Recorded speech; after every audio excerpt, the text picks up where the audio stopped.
Sovereignty wins the thrilling 151st Kentucky Derby. Let's talk about it.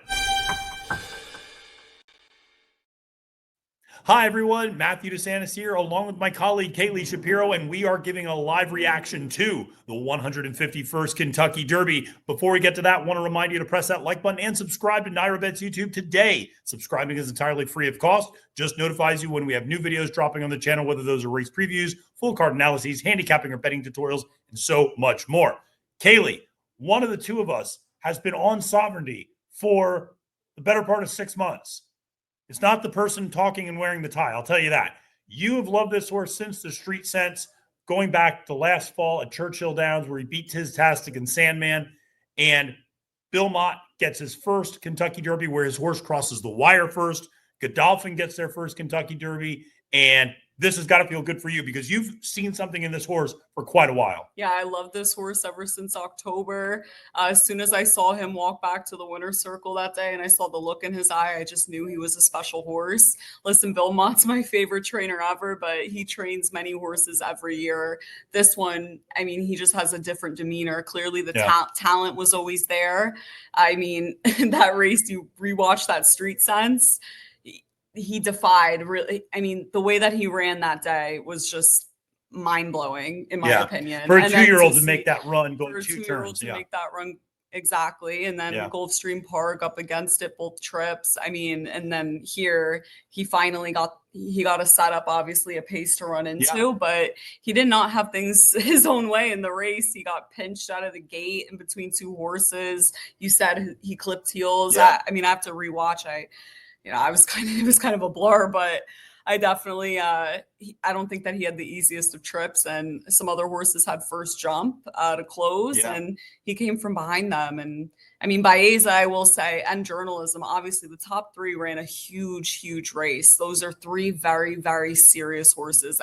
Those three are really, I was very impressed. I mean, Baeza especially, but yeah, Sovereignty, I'm just so happy. And obviously it's great to see Bill Mott, who's arguably one of the best. He is, in my opinion, the best, but one of the best trainers and horsemen ever, to get his first actual Derby win. I mean, just to see the joy on his face, a guy that's always super cool about everything, really just made me cry. He's at the top of his game, but the Derby is something you always dream of. I mean, clearly. No, so absolutely. It was a thrilling moment. And also the victory came on the birthday of Cody's Wish, who of course was the Mott horse that was the great miler, 2-time Breeders' Cup champion, and was horse of the year as well for Godolphin. And listen, we're going to talk about the end of the race plenty and Sovereignty, but let's start at the beginning of the race and maybe even start before the race went off. There was some bizarre betting in this race, which is all I can say. The board all week. Listen, you were on Sovereignty. I was on Journalism. I had Sovereignty third. I think you had Journalism second or third. So yeah, I mean, it was one of those things where, we kind of, we had different horses up top, but we saw the race pretty similarly in a lot of ways. And Sandman's taking a lot of money. Luxor Cafe's taking a lot of money. They're nowhere to be found at the finish, I'll tell you that. And, so the board was kind of interesting. And by far and away, the two best bets on the board were Journalism and Sovereignty come post time. I mean, that was the kind of bizarre thing. And Baeza. Yeah, and Baeza too. I saw that horse sitting at, 17? 17-1 at one point, At one point all day at double digit. Even that horse at 10-1, I think would have been incredible to include. I mean, it was a really interesting dynamic just to see the way the betting played out. And interestingly enough, I think, we did a video right before they went to post in the Derby, and we said Journalism, Sovereignty, and we said those are the two best bets. And then you said after we got done recording, I should have mentioned Baeza. So it was kind of the trifecta there. But listen, let's start by talking about the start of the race. And it went a little bit as we expected, right? Citizen Bull goes out up front. East Avenue presses. Owen Almighty kind of presses the pace on the outside as well.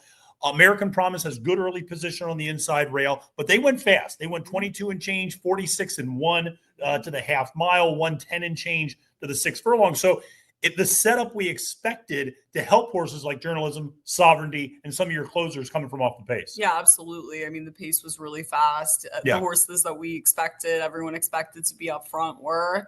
I thought a lot of them, I mean, Owen Almighty, What a rate. I mean, honestly, that was a horse he was the most surprising out of the entire field. I need to rewatch to see exactly how close he was. He was really close. But he stuck around. So, I mean, I don't know how much exactly he lost by. I need to rewatch. Not much. I mean, it was like maybe 7-8 lengths, but I mean, it wasn't that bad. He stuck around. Yeah. I mean, yeah. I'll be honest. It's funny. You and I, when we were at Churchill, we both said the same thing about him, which was he moved very well over the track. He was a good looking horse. We just didn't really have any confidence in the 1.25 miles. But hey, this is why we're talking into a laptop, camera, and we're not training horses. But it is, it's one of those things where he really outran what I thought, was going to burn him up on the front end. Meanwhile, some of those other front runners, East Avenue falls back a little bit. Citizen Bull falls back quite a way. American Promise falls back quite a way. So, I mean, that's what makes Owen Almighty's effort that much more impressive is the other horses up front really fell back. But listen, you mentioned it. You kind of alluded to it. Journalism kind of gets the jump. But I thought Junior Alvarado did a great job because he did have trouble at the start. And he clipped heels and he was pinched. But because of that, he managed to get all the way over to the rail from the 18 post. And it was kind of a strung out field. Then Junior moves wide, starts making a little bit of an earlier move so that when Journalism does make his move, Sovereignty's not 7-8 lengths behind him. He's 2 or 3 lengths behind him. And this is exactly why I knew this horse was going to be so useful going into this Derby. He's a big horse, but he's super athletic and he seems like a joy to ride, honestly. He looks like he responds to all of his cues and he knows what he's supposed to do. He fits in between those tight spots. I mean, I know that he saved ground on the rail and stuff, but he broke all the way from the outside. He had to get over and then he had to go to the outside again. He came wider than Journalism. Yeah, he did. Obviously, Journalism is a very nice horse. He also had to fly across country. Granted, I know he spent a lot of time at Churchill, but no, it was still running out of California, running over a sloppy track. He just Sovereignty is just that good. Yeah, no, I mean, Journalism ran a really good race. Exactly. I mean, and Baeza ran; those two ran back to what we saw in the Santa Anita Derby, honestly. And Sovereignty ran the race that you thought he had in him because you had said even in that Florida Derby. They don't have him all the way cranked up. That was one of the reasons, actually, I bet against him that day with Tapan Street. I said, they don't need this race. Tapan Street needed that race to get in. Of course, he ends up getting injured, not being able to run. But, it was pretty obvious once they won that Fountain of Youth, it was just kind of gravy in the Florida Derby. And there was no sense. Bill Mott knows we're not racing this horse to win the Florida Derby. We're racing this horse to win the Kentucky Derby. Yeah, it was very clear from the jump that Godolphin and Bill Mott knew what they had. Oh, yeah. Obviously, every horse Mott touches is meticulously managed. Yeah. And he's never going to put a horse in a race for any reason other than the horse should be in the race. Yeah. But I will say, Godolphin, they were pretty surprised, though, when they won that Fountain of Youth as well. They were really saving this horse for the big dance. They knew what they had. Yeah. And that really stuck out. And he put all the pieces together today. And honestly, I think this horse, he's defied. People can say what they want. He's defied now things stacked up against him 3 times in a row. Yeah. And then he won the big one. So, thinking about this horse's chances to go on and continue to make noise in the Triple Crown seem very possible to me. Well, that's going to be another video we do where Kaylie and I talk a little bit about whether or not Sovereignty can indeed go for the Triple Crown. But listen, I also want to talk a little bit about the official order of finish, some horses that maybe underwhelmed, some horses that we talked about Owen Almighty kind of surprising us with that ability. The top 3, I think, honestly, did not surprise you and I all that much. I was maybe a little cooler on Baeza than you were, but I still had the horse in my top 5 or 6. I was like, this horse is absolutely good enough to run well. And Final Gambit coming in 4th. Certainly that transition, first time on dirt ever. And we talked to Maggie Wolfendale this morning. She said of all those turf synthetic horses, he was the one that was moving the best, ultimately ends up running 4th. Pretty good effort. Yeah, completely agree. I had that horse on my long shots list. Out of the 2, there were 2 of them. Yeah, Flying Mohawk and which is weird because the first day we saw Final Gambit on the track, I wasn't really loving him. But then it's funny, we went there the second day and he looked like a complete different horse to me when I laid fresh eyes on him. And he ran really well. Clearly the pace definitely helped him out a lot, but that's what we expected. That's why we thought he could be useful. Yeah. So. No, and the pace helped Sovereignty too. If there was no pace, it would have been more difficult to close into those things. listen, Owen Almighty 5th. Burnham Square finishes 6th. That was a horse I was pretty high on. I thought he would run pretty well coming out of that bluegrass effort. I thought, obviously not, finished, 10 lengths back. So a little bit further back, but still, I thought a good effort to finish 6th for a horse that doesn't really have a huge pedigree. Liam's Map out of a Scat Daddy mare. And certainly feel good for Ian Wilkes and the connection. Sandman finishes 7th. You and I both were kind of out on this horse the whole time. The immaturity there and just his, we knew he was going to get the pace set up, but it was just that immaturity and that running style leaves you a little wary to support him. Honestly, and I think that I'm not saying anything about I don't know, like the horse's routine, but yeah, I think that they really did have to work hard for that win last time out to put the pieces together and get him in the Derby and get confidence under his belt as well. And I think honestly, this was just a little bit over his head. He's a very nice horse, and I'm really excited to see how he could develop. Sure. But this field size, the tight spots he would have to squeeze through with his weaving problems. And it's interesting. Maggie brought up a point that he became a social media darling, and maybe a little too much of a social media darling. That she had said when she visited his stall, he was kind of a little bit more reserved, a little bit more, than what she had seen from him at Oaklawn when she saw him, a month ago before the Arkansas Derby. So, there's a lot of media exposure that affects horses, that affects the trainers, that affects the routine that these animals or creatures are used to.